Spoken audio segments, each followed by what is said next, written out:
Hey guys, I'm Mike. Welcome to Smoke and Hammer. Today we're going to build the Heiko 64 table. Now, the plans for this table are all available at smokeandhammer.com and are free to download. So check it out.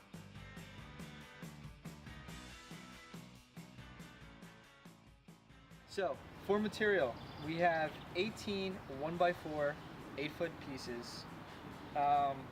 We have 3 4x4, also 8 foot.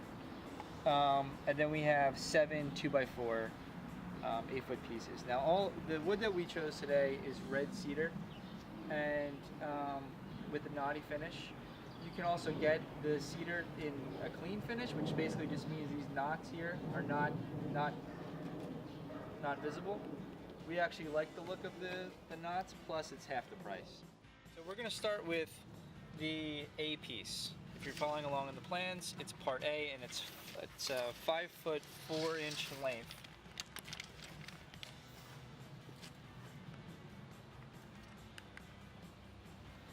Okay, so we got on the chop saw, and one thing I always like to do is measure twice, cutting and cut once. So it's always important to check your measurements before you do any cuts.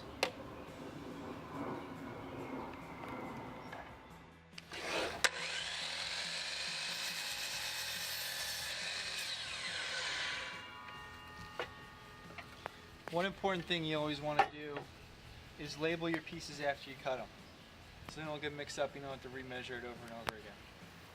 In instances where you have more than one piece to cut, if you have a chop saw stand like this one, you're able to actually set the guide here to cut multiple pieces at a time. So I don't have to measure it every time. I can just kind of pop it on the guide and then cut it.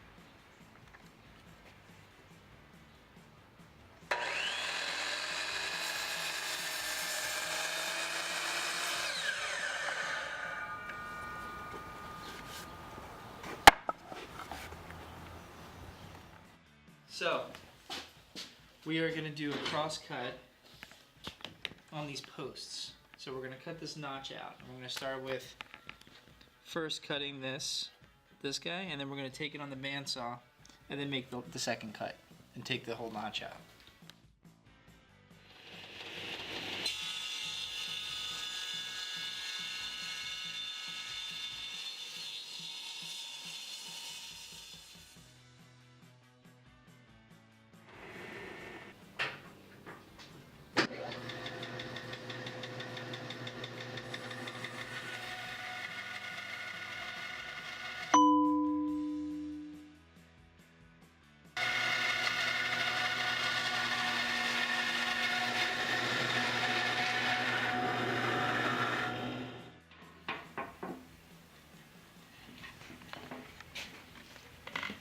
Perfect fit. So we're going to do a rip cut, and we're basically just going to take this little sliver off of this cross piece.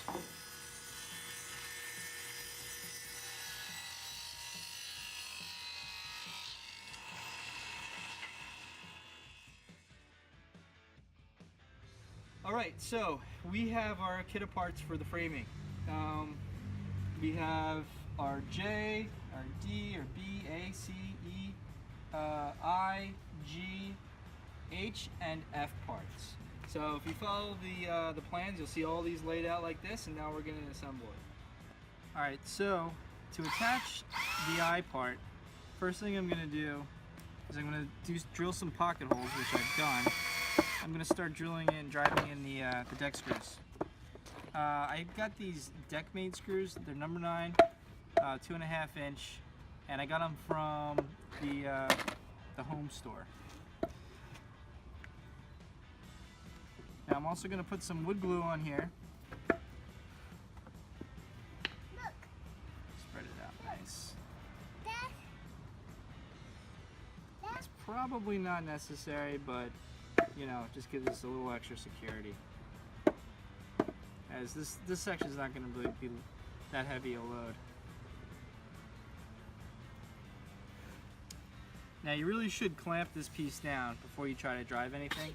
I don't have my clamps with me, so I'm going to try to do it this way. So we're nice and flush.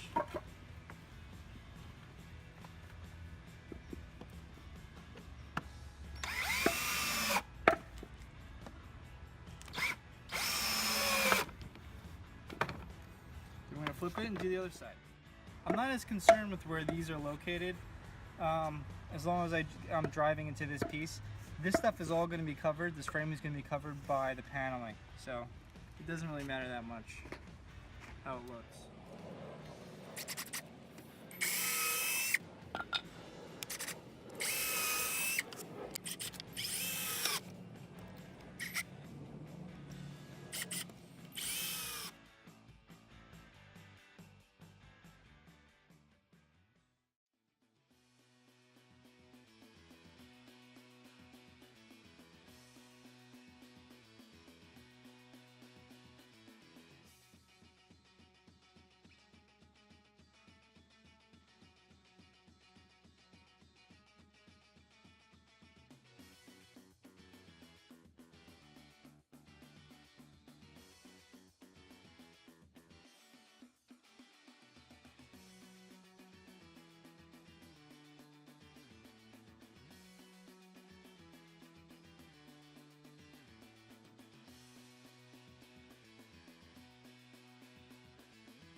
We designed this grill tables to have a side storage.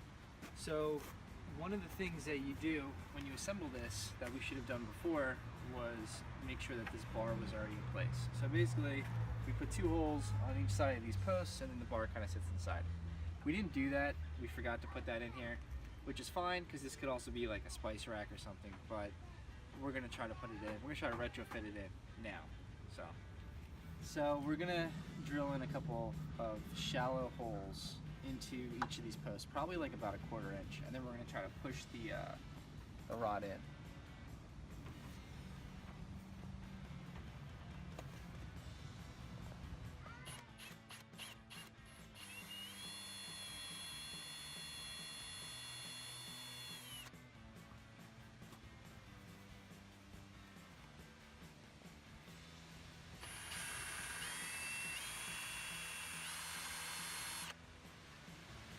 We went about 1/2 inch, so we'll see how that goes. We gotta cut this guy to size.